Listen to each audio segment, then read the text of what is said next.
در اولین نماز جمعه از زمان سر قدرت آمدن طالبان در افغانستان، این جنبش اسلامی از امام خطیبان مسجدها دعوت کرده است که موعظه های تشویق کننده وحدت ارائه کنند. سر از دیروز 19 اوگوست که روز استقلال افغانستان است، در شهرهای مختلف این کشور راهپیمایی‌ها و اعتراضهای پراکنده جریان دارند. طبق گزارش‌های رسیده، طالبان با استفاده از زور بر راهپیمایی‌ها مانع شدند.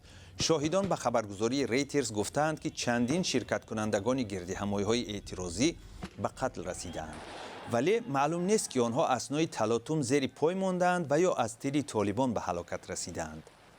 در یک پیام به امام خطیبان، طالبان دعوت کردند که در موعظه‌های نماز جمعه هموطنان را به رشد کشور تشویق کنند. از آنها درخواست شود که افغانستان را ترک نکنند. همچنان به امام خطیبان دستور داده شده است که به ترغیبات دشمنانه پاسخ بدهند. روز جمعه کوچه‌های به وجه عموم آرام کابل سرشار از طالبان سلاح به دست بوده. بعضی دکان‌ها و مؤسسه‌ها کار را از سر گرفتند، ولی اداره‌های دولتی و بانک‌ها بستند.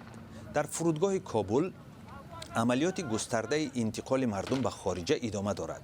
سربازان امریکایی و ائتلاف بین المللی نظم و ثبات فرودگاه را تأمین می‌کنند.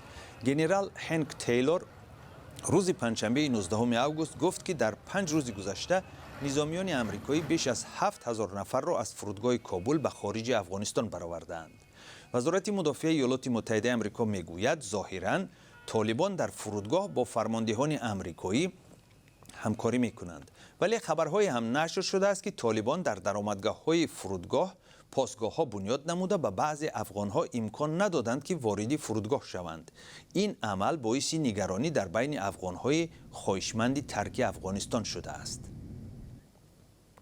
در یک نوار کاربران که 19 اوگوست از کنار فرودگاه کابل فرستاده شده است، زنی را می‌توان دید که طفل شیرخواره‌اش را از بالای سیمخوار و سربازان امریکایی می‌دهد تا او را به خارج انتقال دهند.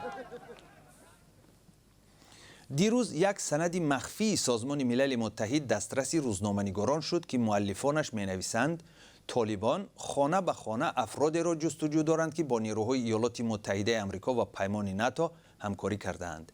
به قول مؤلفان گزارش سازمان ملل، این افراد و خویش و تبار آنها با تهدید شکنجه و مجازات روبرو هستند. در گزارش گفته می شود طالبان رویخط شخصانی را ترتیب دادند که باید در نوبت اول بازداشت شوند و به احتمال زیاد آنجا نام منصبداران بلندپایه ارتش افغانستان، پلیس و نیروهای امنیتی این کشور جای داده شده است.